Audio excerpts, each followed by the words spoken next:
본 영상은 팟빵 해축팬에서 즐기실 수 있습니다. 자, 그러면 2부 들어가 보겠습니다. 2부에서는 유로 ABC조 분석에 들어왔을 텐데요. 벌써 뭐 A조부터 좀 출발하면 될 것 같네요. 네. 일단 유로가 개막이 다음 주죠. 다음 맞아요. 주 토요일입니다. 다음 주 이번 주인가?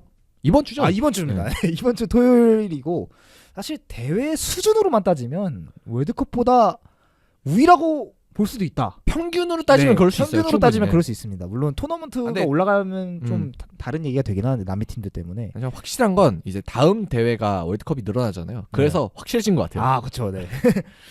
그래서 이제 유로 개막 전에 어쨌든 유로는 좀 분석할 요소가 많기도 하고 그래서 저희가 이번 월요일 팀에서 A, B, C조 세 조를 좀 먼저 좀 정밀 분석을 하고 목요일에는 D, E, F의 네. 세 개 조를 또 분석하는 시간을 가져보고자 합니다. 네. 그럼 A조부터 네. 출발하겠습니다. A조는 아까 말씀드렸다시피 독일, 스코틀랜드, 헝가리, 스위스입니다. 우선 네 팀 모두 유로 2020 본선 진출팀이고요. 네. 헝가리랑 독일은 지난 대회에 그 프랑스랑 포르투갈과 함께 죽음의 조에 속했던 기억이 있고 그리고 독일이 이제 이 여파로 좀 1위가 못 되면서 이제 맞아요. 잉글랜드를 만나고 이제 맞습니다. 탈락을 했었죠. 그때 당시 헝가리한테 2대1로 심지어 네. 지고 있었어요. 네. 만약에 여기서 그냥 탈락입니다.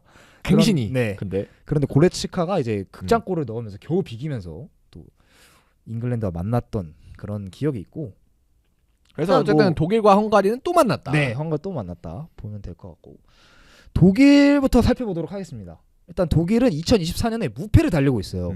그래서 3승 1무를 기록 중인데 특히 이제 프랑스랑 네덜란드를 상대로 연승을 거뒀습니다. 네, 그래서 솔직히 이제 3월 평가전 하고 이제 6월 평가전 하기 전까지는 네, 독일이 평가가 굉장히 좋았어요. 맞습니다.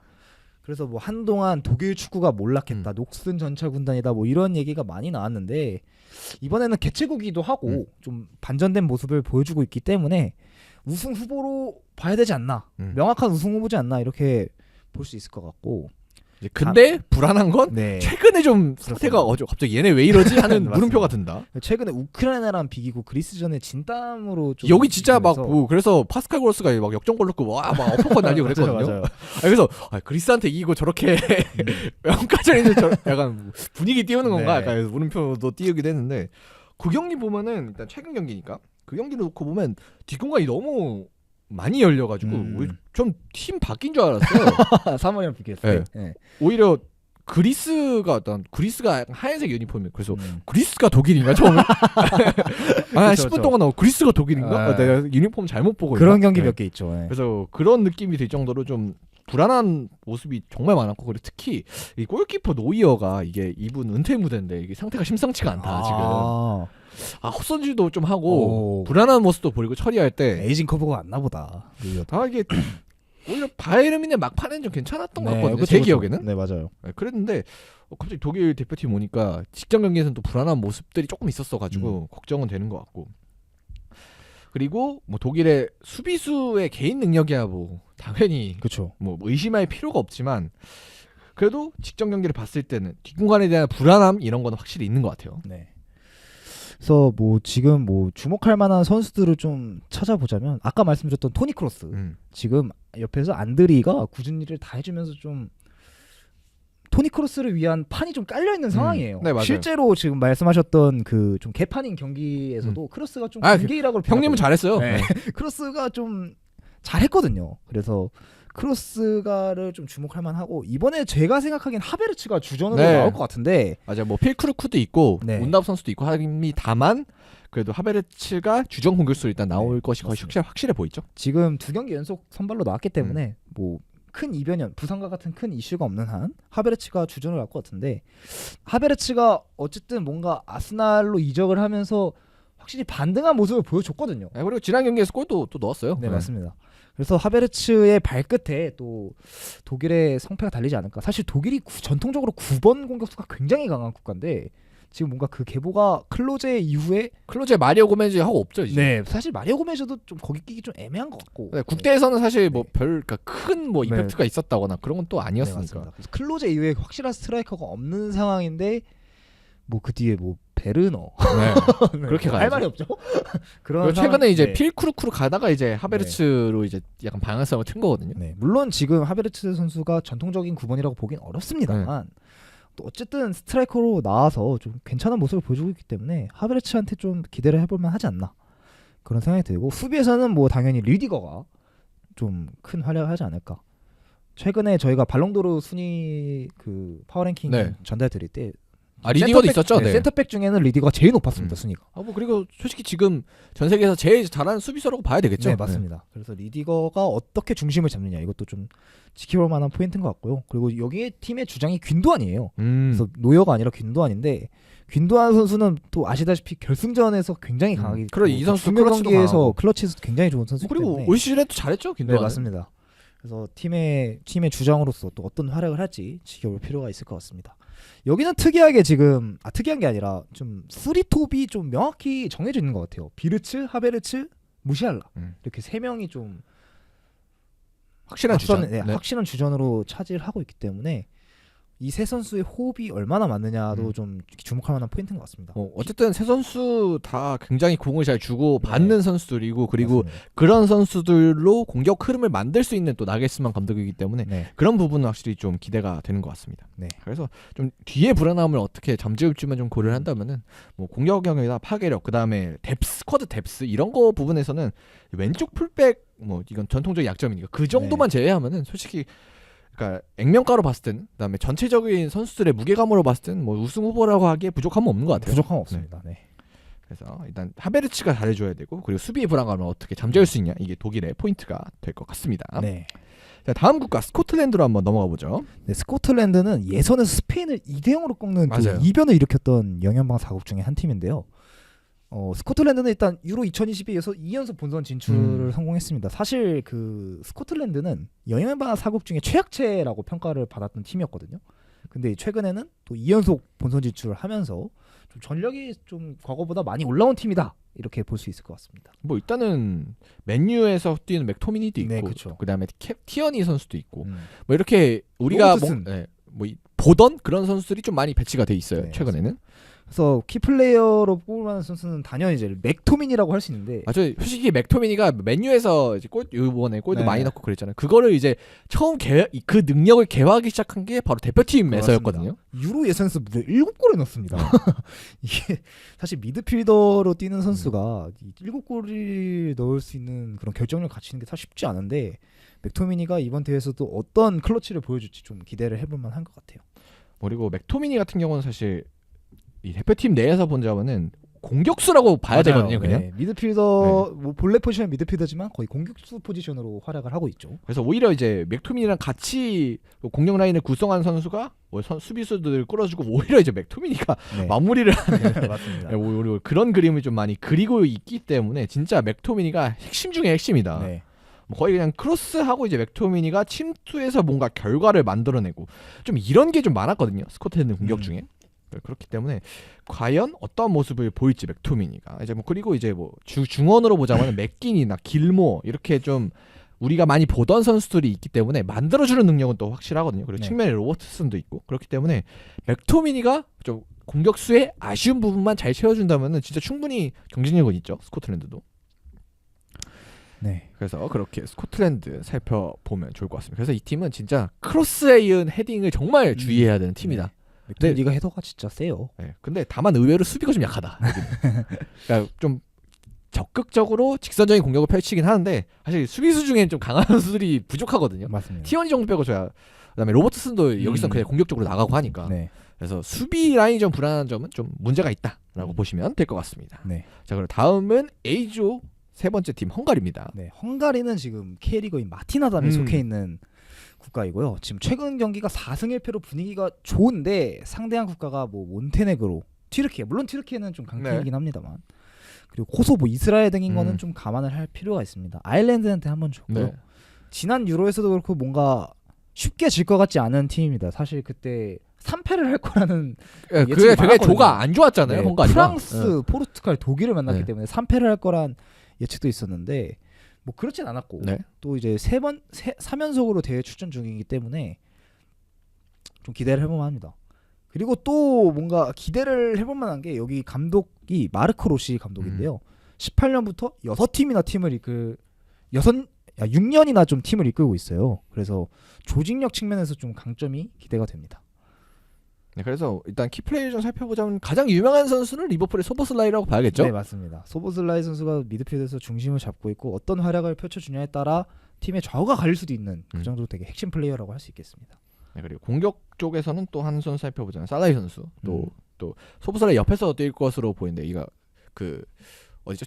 프라이부르크 살라입니다. 네. 그래서 그 선수도 좀 주목해 보면 좋을 것 같습니다. 그리고 네. 공격수에 또 울산의 마티아남이 네, 있으니까 맞습니다. 이 선수의 장점은 또 확실하잖아요. 이제 단점이 좀 있는 선수긴 합니다만, 네. 물론 이제 주전은 아닙니다. 마티아남이 네, 그렇긴 한데 근데 등번호 또 9번이에요. 네. 아마 이제 교체로 좀 네. 나오지 않을까. 좀 자원으로 활약을 하지 않을까 싶은데 그래도 이 선수 강점이 또 확실한 선수고 또 K리그 선수니까 세계리그 선수다 보니까 좀 주목이 되고 뭐 그리고 이제 마티나담을 제치고 주전으로 나오고 있는 이제 바르가 선수는 이제 페렌시바로시에서 네. 또 20골이나 넣은 오. 공격수기 때문에 뭐 당연히 이제 차이가 있긴 하겠지만 네, 그래도 맞습니다.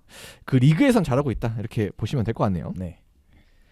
자 그러면 A조의 마지막 팀인 스위스로 넘어가 보겠습니다. 네, 스위스는 뭔가 네임밸류에 비해서 지금 상당히 뭐 흐름이 좋다고 볼 수는 없을 것 같아요. 지금 최근에 5경기에서 2승 2무 1패인데 상대 중에 강팀이 딱히 없었거든요. 근데 그럼에도 불구하고 아쉬운 성적을 거두고 있습니다. 그리고 유로 예선에서도 흐름이 그렇게 좋진 않았어요. 4승 5무를 기록하면서 사실 뭐 승이 뭐 보통 유로 예선에서 4승을 거두고 올라오는 팀이 흔하진 않거든요.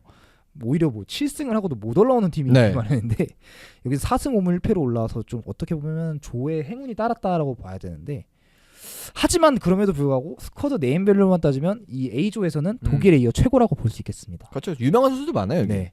여기서 뭐 샤키리, 자카, 아칸지, 존머 등 모든 포지션마다 좀 중심을 잡아줄 수 있는 선수들이 존재를 하고요. 그리고 센터백 라인이 좀 되게 강력하다고 하죠. 네, 그래서 셰어, 아칸지, 엘베디 거기다가 크리스찬 로드리게스까지 배치가 되어 있기 때문에 이제 3백스거든요. 그래서 네. 이 선수 중에 3명 누가 나오든 일단은 거의 유럽 최고 수준의 센터백 라인 구축이 가능하다라고 보시면 될 것 같습니다. 근데 다만 이 센터백이 강력한 만큼 좀 앞에는 많이 아쉽다. 네. 최근에는 뭐 엠볼로 이런 선수들의 성장도 그래도 기대보다는 정체가 좀 돼 있는 편이고 최근에 신예인 오카포 선수가 등장을 하긴 했습니다만 신예기도 하고 그다음에 샤키리 선수 아직도 있긴 합니다만 이 선수 이제 시카고 파이어에서 뛰고 있거든요. 맞아요. 그다음에 시카고 미국에선 잘한대요. 네, 시카고 파이어의 이제 뭐 유일한 희망 이렇게 뛰고 있는데 맞아요. 근데 사실 그러니까 미국에서 뛰고 그다음에 뭐 메시처럼 막 압도적인 이런 건 또 아니거든요. 맞아요. 팀에서 잘하는 선수긴 합니다만 그렇기 때문에 공격의 무게감의 아쉬움을 어떻게 극복을 할 거냐. 괜히 이제 4승 5무한 게 아니거든요. 맞습니다. 그래서 수비 라인은 강력하지만 공격이 좀 부족하기 때문에 이걸 좀 어떻게 만회를 해야 될까. 네. 그래서 이 팀은 좀 세트 피스가 중요할 것 같아요. 네, 맞습니다. 그래서 뭐 키플레이어를 보자면 좀 자카. 최근에 뭐 자카가 레버쿠젠에서 다시 부활했죠. 네, 레버쿠젠에서 우승에 또 혁혁한 공을 음. 세우면서 좋은 모습을 보여주고 있고 그리고 또 저는 존머 골키퍼가 좀 기대가 됩니다. 최근에 인테르에서 뛰고 있고 지금 리그 우승도 차지를 했는데 어쨌든 이 왠지 스위스가 저는 3위로라도 토너먼트에 갈 것 같거든요. 네. 근데 그 토너먼트에 가면 또 골키퍼 활약이 굉장히 중요하니까 또 존머가 어떤 활약을 보이냐 이것도 좀 주목해볼 만한 포인트가 아닐까 싶어요. 네, 그래서 이렇게 A조 네 팀 모두 살펴봤는데 그럼 A조 마치기 전에 저희가 어떤 팀이 토너먼트에 갈지 한 두세 팀 정도 예상해 보면 좋을 것 같아요. 일단 뭐 독일은 에이, 가야지. 독일은 갈 것 같고 여기서 떨어지면 답이 없는 네. 겁니다.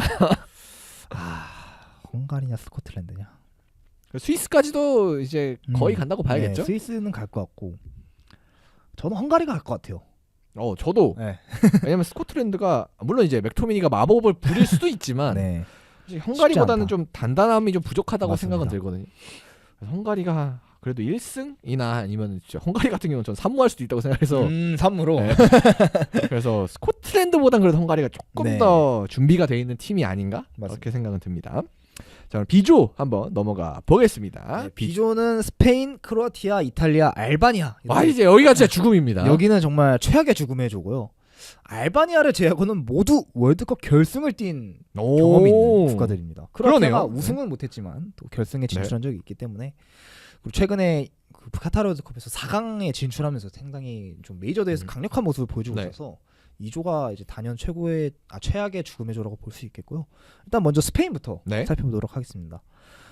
스페인의 감독이 루이스 데라푸엔테라는 감독입니다. 좀 생소한 이름일 수도 네. 있어요. 저도 이제 사실 좀 저도 대표팀 감독 됐다고 들을 때 처음 들었어요. 네, 처음 들었거든요.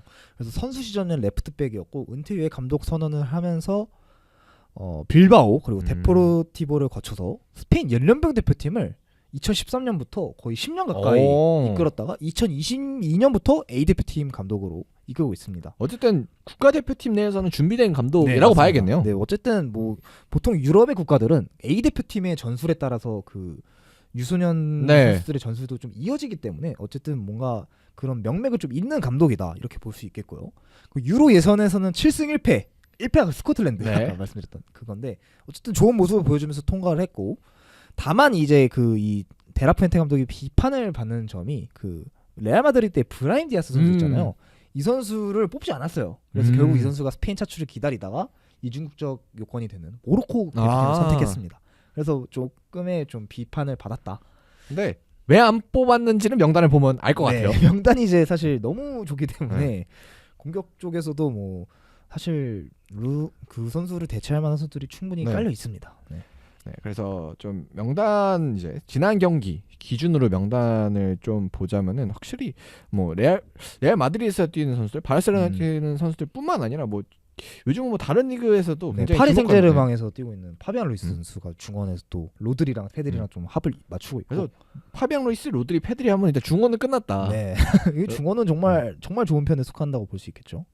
그리고 이제 윙포워드 같은 경우는 젊은 선수 위주. 음. 뭐 니콜 윌리엄스, 이제 야말이 지난 네, 경기는 맞습니다. 선발에 나왔었는데 파괴력이 엄청났어요. 물론 이제 맞습니다. 한 수 아래 팀이긴 했습니다. 음. 평가전 상대는.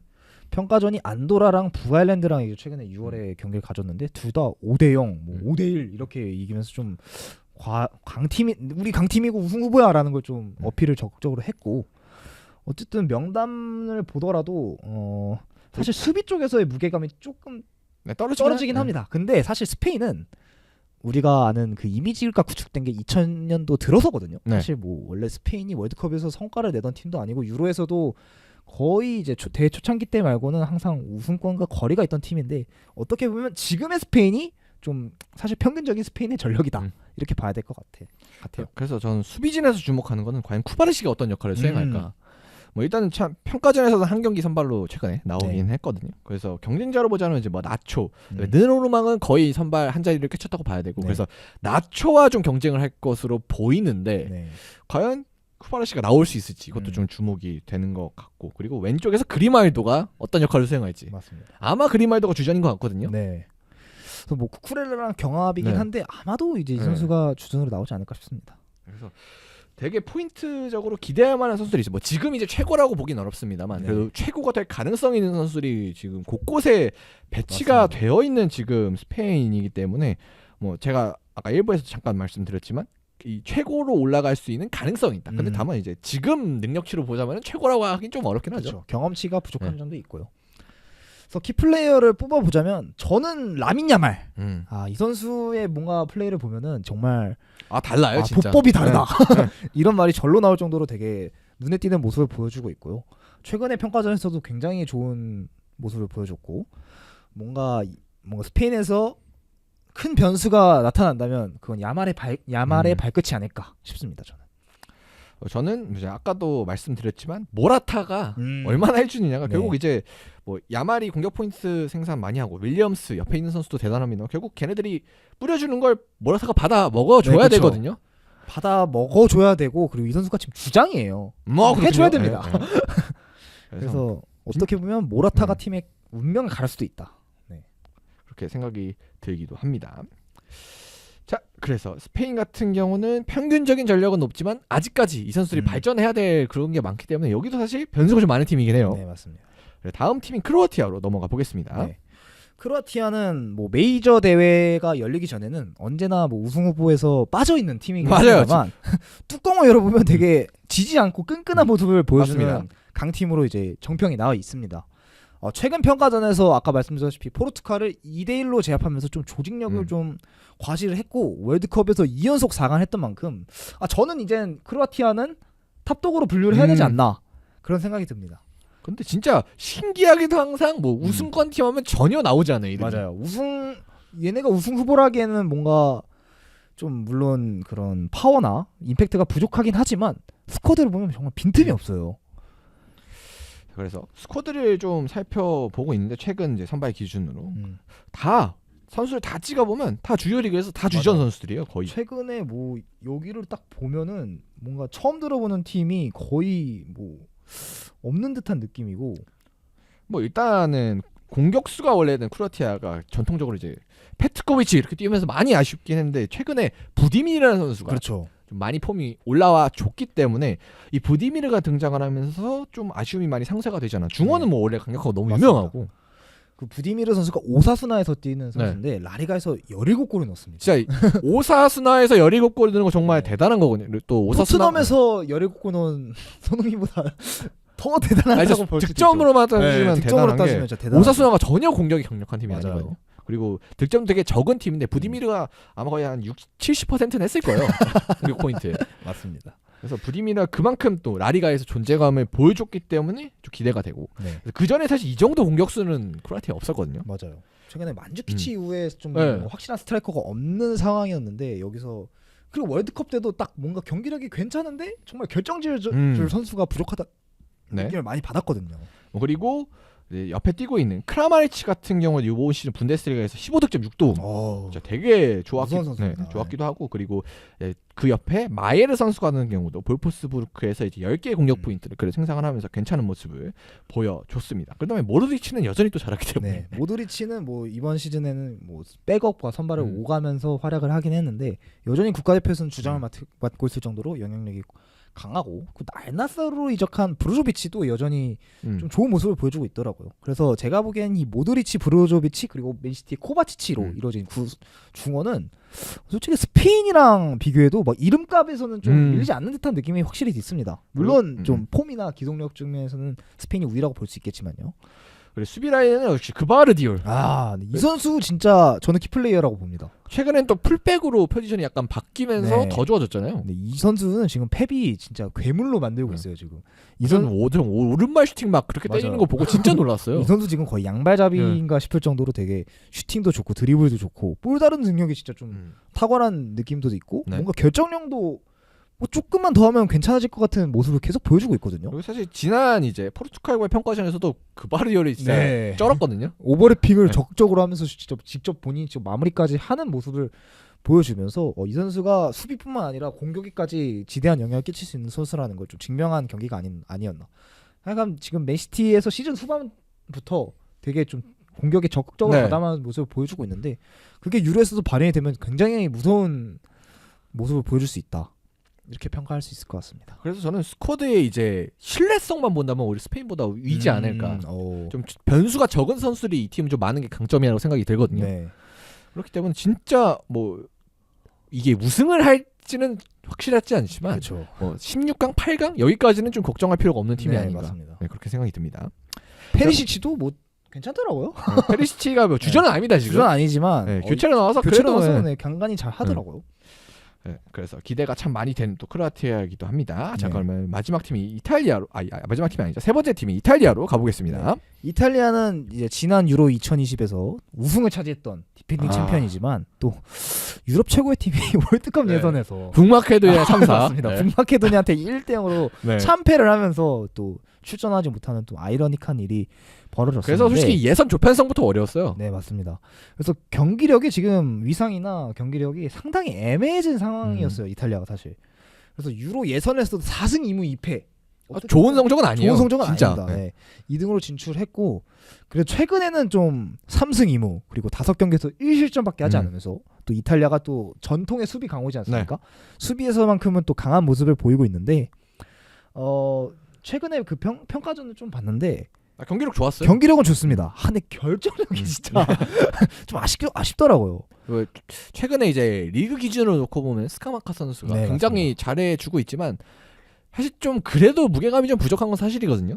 이탈리아의 공격수라고 봤을 때. 네.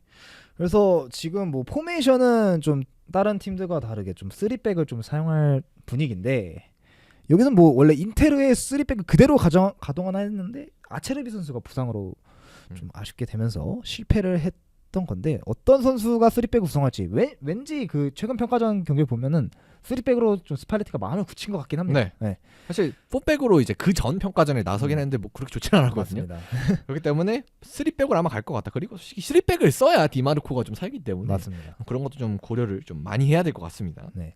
그리고 미드필더에서 인테르 우승을 이끌었던 바렐라 선수가 부상 이슈로 뭐 불투명한 상태라고 해요. 네. 1차전 출전이. 일단은 뭐 명단에는 들었는데 네. 이게 1차전 출전은 좀 불투명하다고 네, 해요. 맞습니다. 근육에 좀 문제가 음. 있는 것 같은데. 그래서 솔직히 이탈리아 입장에서는 1차전이 제일 중요하거든요. 알바니아의 경기인데 무조건 잡아야 진짜 제일 중요해요. 네. 그렇기 때문에 솔직히 이 바렐라가 없는 게 좀 이슈가 될 수 있다. 그래서 맞습니다. 만약에 바렐라가 없다고 생각을 했을 때는 이제 최근에 파지올리 선수도 좀 믿음을 받고 있는데 근데 과연 이제 1년 동안 그러니까 1년 동안 아니죠. 6개월 동안 못 뛴 파지올리가 얼마나 폼을 회복할지는 좀 맞습니다. 봐야 될 것 같아요. 네.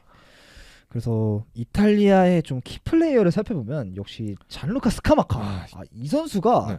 사실 저는 뭐 이 세리아 리그를 많이 보지 못해서 좀 이번에 조사하면서 거의 처음 보게 됐는데 그 연계가 일단 진짜 좋아요. 솔직히 유로파리그 보신 분들은 아마 엄청 주목을 하셨을 거예요. 유로파리그 결승에서 활약도 괜찮았고 그다음에 뭐 리버풀과 경기에서도 좀 좋았었기 때문에 일단 스카마카 같은 경우가 솔직히 리그 검증이나 뭐 세계 무대 검증 뭐 이런 거는 이제 됐다고 봐야 되는 이제 국가대표는 또 다른 문제니까. 맞습니다. 근데 이제 아까 말씀드렸던 그 보스니아와의 경기에서 스카마카한테 거의 찬스가 5개? 이 정도로 왔는데 한 골도 넣지 못했거든요. 그래서 결정력은 좀 아직 부족한 것 같은데 연계나 그리고 박스 안에서 가져가는 퍼스트 터치가 굉장히 좋아요. 사실 이 박스 안에서 퍼스트 터치를 어떻게 하느냐가 사실 스트라이커의 퀄리티를 가르는 문제라고 저는 좀 생각을 개인적으로 하고 있는데 이런 퍼스트 터치 같은 이런 선천적인 부분에서 굉장히 좋은 모습을 보여줘서 살아날까? 네. 굉장히 좋은 공격수가 될 가능성은 있죠. 근데 너무 큽니다. 네. 근데 이제 다만 이제 모라타의 사례를 우리가 봤기 때문에 그쵸. 모든 걸 다 잘하지만 네. 쟤는 왜 골을 못 넣지? 뭐 이런 맞습니다. 경우가 있을 수도 있기 때문에 네. 이건 사실 또 국가대표랑 또 리그는 다르니까 좀 봐야겠죠. 맞습니다. 그리고 여전히 이제 이탈리아의 에이스라고 할 수 있는 키에사. 사실 지난해 같은 경우는 좀 많이 안 좋았긴 한데 네. 알레그리와의 그런 불화도 있었고 포지션적인 이슈 때문에 문제가 많았어요. 근데 네. 올 시즌은 그래도 잘해줬거든요. 맞습니다. 그래서 이번 시즌 후반기부터는 조금 살아나면서 지난 유로에서 거의 MVP급 활약을 하지 않았습니까? 그래서 지난 유로의 기억이 되살아날 수도 있다. 그래서 키에사를 한번 주목해 볼 만하고 여기 주장은 또 돈나룸마예요. 사실 지난 유로에서 돈나룸마가 MVP였죠. 네, MVP였잖아요. 또 먹여줬죠 이탈리아한테. 그래서 이번에도 이탈리아의 뭔가 그런 수비적인 강점을 또 돈나룸마가 좀 더 한층 더 깊게 해주지 않을까 싶습니다. 네, 그럼 이탈리아까지 보고요.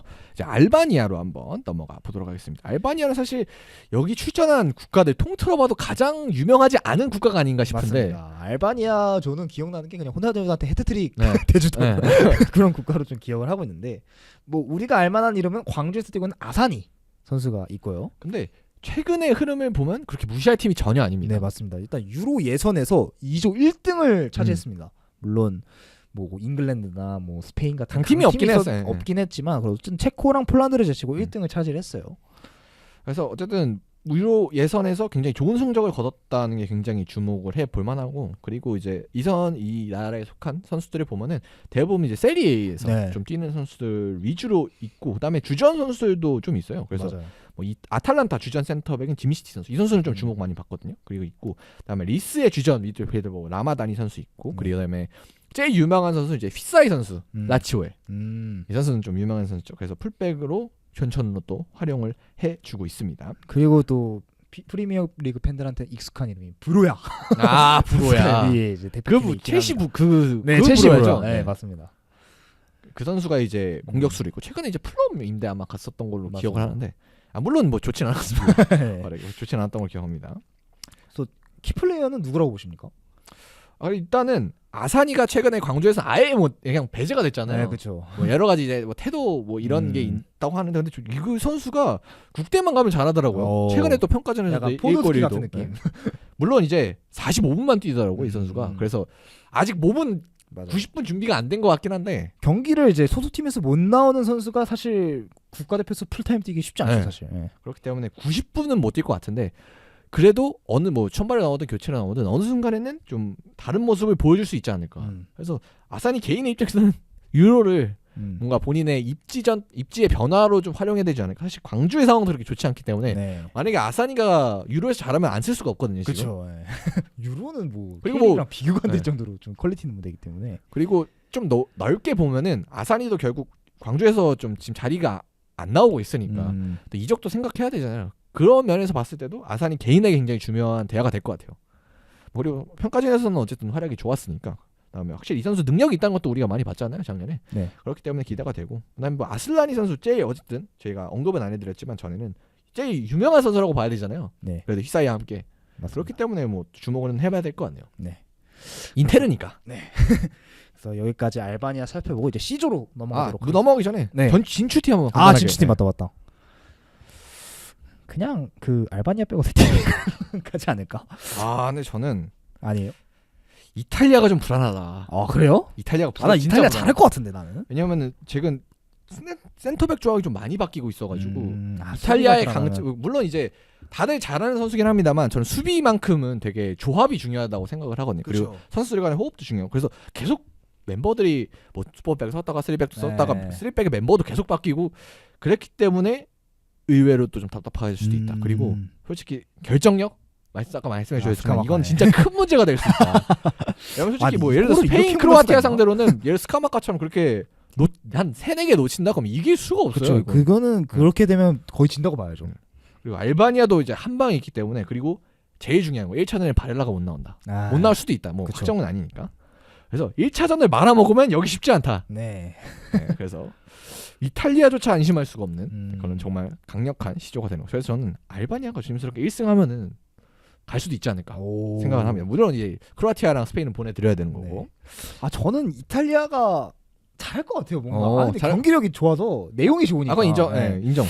저는 이탈리아가 갈 것 같고 최근 알바니아. 평가전 다 좋았어요. 네. 3월부터 해서. 알바니아가 그래도 좀 전력상의 한계를 느끼고 떠나지 않을까. 여기는 좀 이변이 없을 것 같다는 생각이 네. 듭니다. 저는. 네.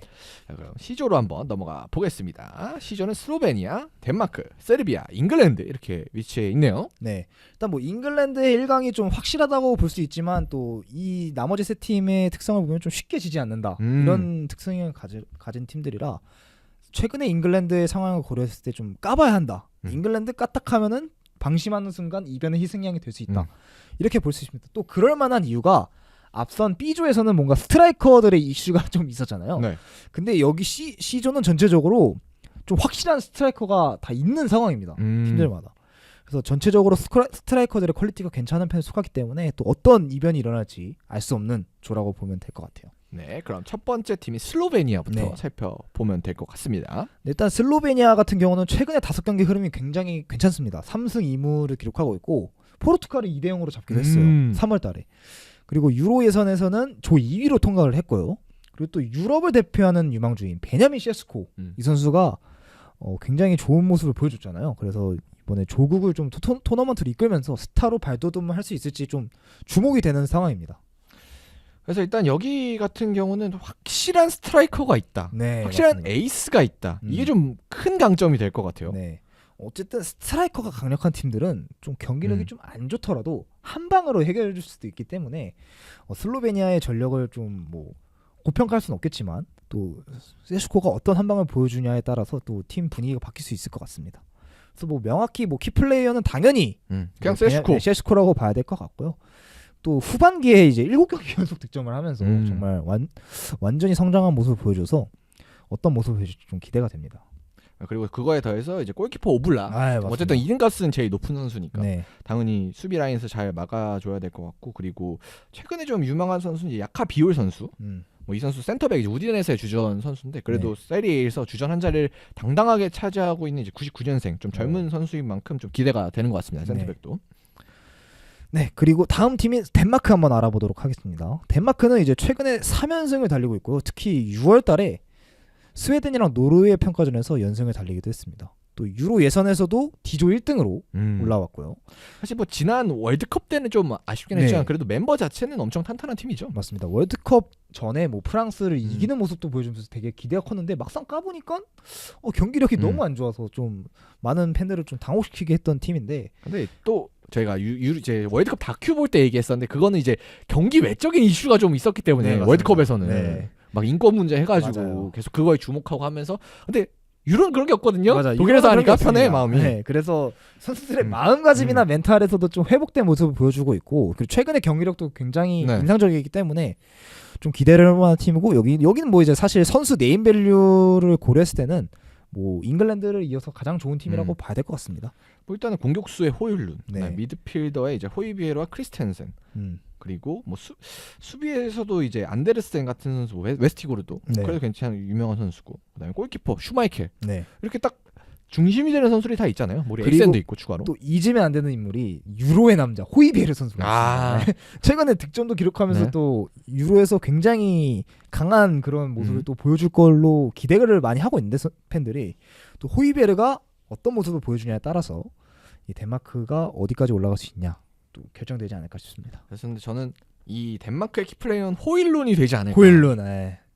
아마도 이제 호일룬이 주전이 될 것으로 보이는데, 네. 그래도 저는 덴마크가 중원은 좀 많이 강력하다고 보는데 공격 쪽에서는 좀 아쉬운 것 같거든요. 그러니까 윙어들이 막 강력하거나 그러지도 않아요. 맞습니다. 그렇기 때문에 좀 호일룬이 알아서 잘 좀 해결을 해야 되는 네. 상황이 되지 않을까 그렇게 봅니다. 네.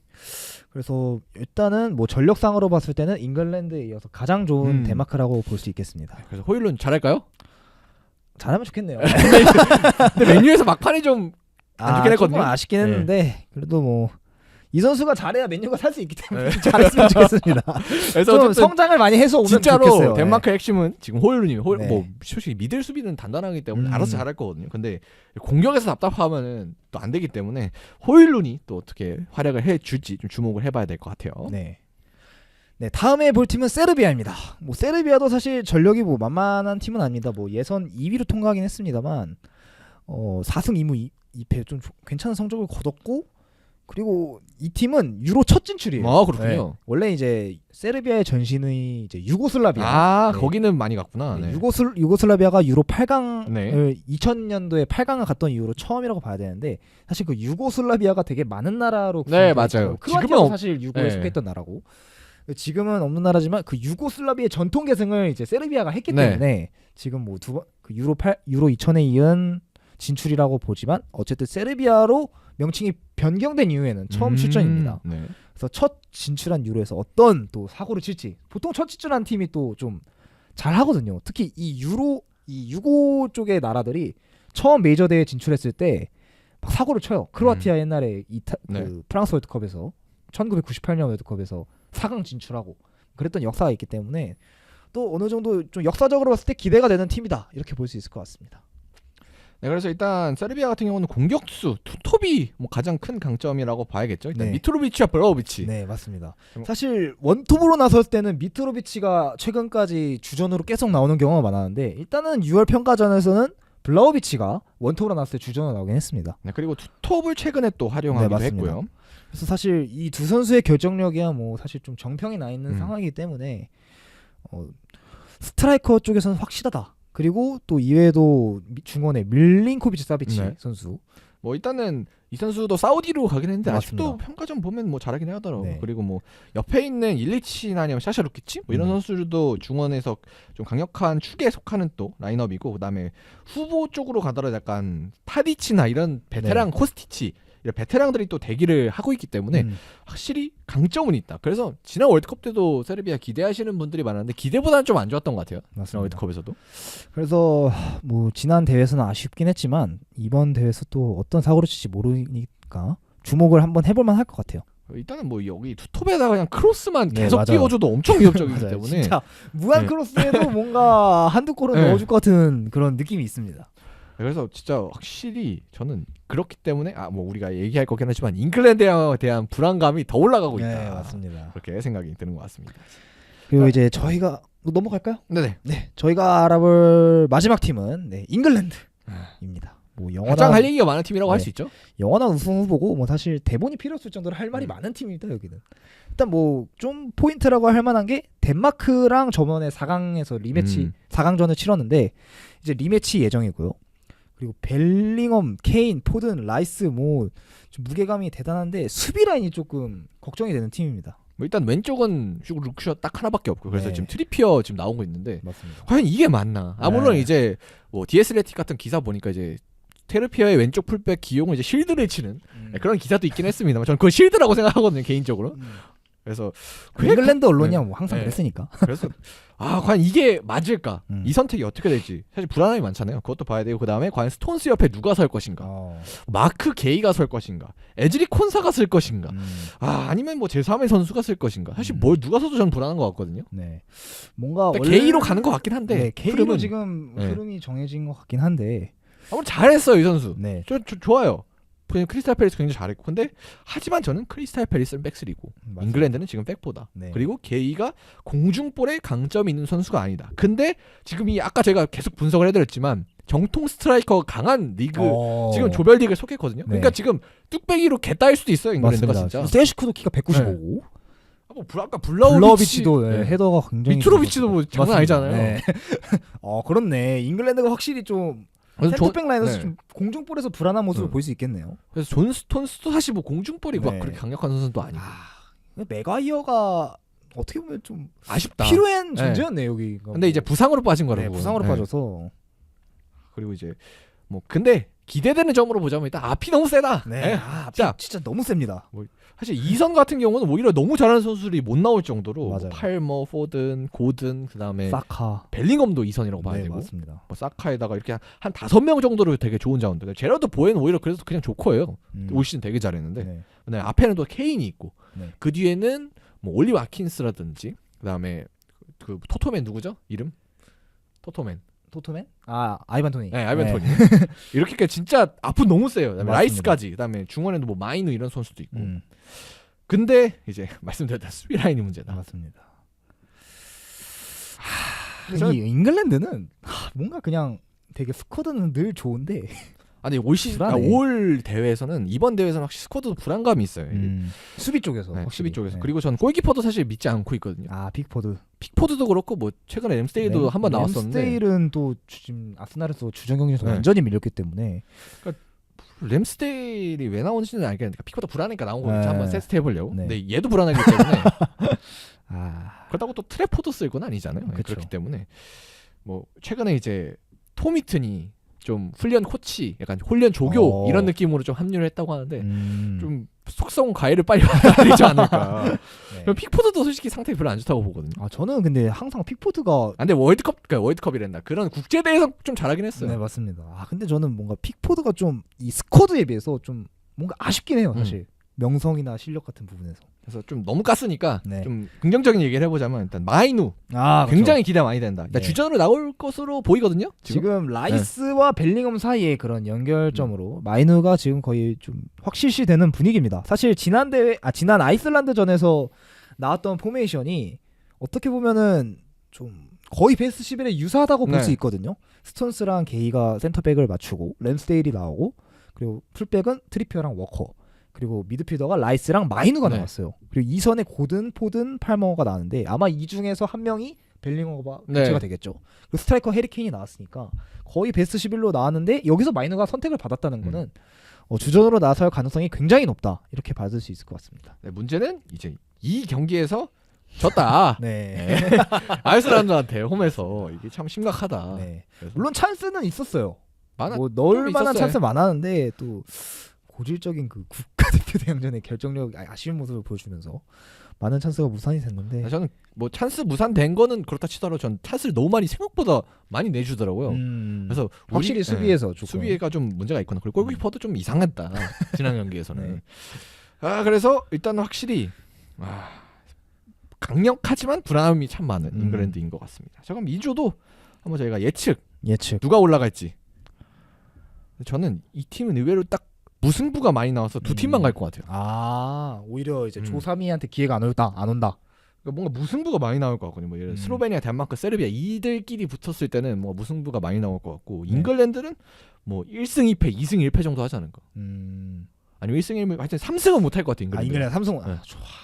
1승 2무 봅니다 저는. 1승 2무 네. 그것도 가능성이 있네. 1승 2무 봅니다. 어쨌든 저는 잉글랜드가 이름은 압도적이지만 경기력은 압도적이지 않을 것 같아요. 이기더라도 힘겹게 이기고 막 이럴 것 같아요. 그 벨링엄 선수도 폼이 뭐 시즌 초반만큼 뭐 그 정도는 아니긴 하죠. 아니어서 벨링엄이 돌아온다 해도 뭔가 크게 달라질 것 같은 느낌이 없긴 합니다 지금. 그래서 일단은 이선 뭐 사카 아닌가? 같은 자원들을 많이 네. 잘 활용해야 되지 않을까. 근데 저는 사카가 주전이 으로 안 나온 게 좀 신기했어요. 근데 아마 주전으로 나오지 않을까 그래도. 네. 근데 이번에 팔머가 또 워낙 시즌에서 좋은 모습 보여갖고. 근데 좀 변수가 있죠 그건. 포드는 거의 무조건 써야 되는 선수고. 프리미어리그 올해 선수가 벤치를 달고 있는 건 사실. 그렇죠. 네. 그러면 진짜 사카가 빠질 수도 있겠다. 사카가 빠질 수도 있어요. 그래서 잉글랜드 진짜 솔직히 공격진은 누가 나올까 이럴 정도 네. 기대는 되는. 진짜 저는 이 다른 팀들이 무한 크로스 올리면 진짜 고생할 것 같아요. 맞습니다. 센터백들이. 그러니까 포든 포지션이 확실히 공미로 나올 것 같아요. 아니면은 어디로 나올까요? 아마 측면으로 가지 측면으로? 않을까? 왜냐면은 벨링엄이 있어요. 네, 벨링엄이 어쨌든 그 자리를 봐야 되는 선수기 때문에 네. 벨링엄 측면으로 갈 수는 없으니까. 그래서 일단 C조까지 한번 살펴봤습니다. 네. 그래서 일단 계속 정리해 보면은 물론 이제 각 조들마다 탑독이 있지만 변수가 참 많은 대회예요. 네. 유로는 진짜 만만하게 볼 팀이 진짜 한 팀도 없습니다. 진짜 다들 막 피파 랭킹 보면은 뭐 오스트리아 이런 팀도 다 20위권에 둬서 놀고 있고 되게 경쟁력 있는 팀들이 많거든요. 그래서 진짜 한 경기 한 경기 다 진짜 기대 안 되는 경기가 없다. 네. 그래서 이제 이번 주 주말이 정말 기다려지는 것 같습니다. 자, 그래서 ABC조까지 분석 마쳤고 이제 D, E, F조 같은 경우에는 목요일 팀에서 네. 한번 다뤄보도록 하겠습니다. 자, 그럼 저희는 여기서 일단 방송은 마치고요. 축구 중계를 위해서 저희가 네. 잠깐 세팅을 바꾸고 돌아오고 이제 방송을 종료할 거예요. 그래서 다시 킬 거니까 계속해서 저희 채널에 한번 남아 주시면 감사하겠습니다. 자, 그럼 저희는 종료했다가 나중에 돌아오도록 하겠습니다. 감사합니다. 감사합니다.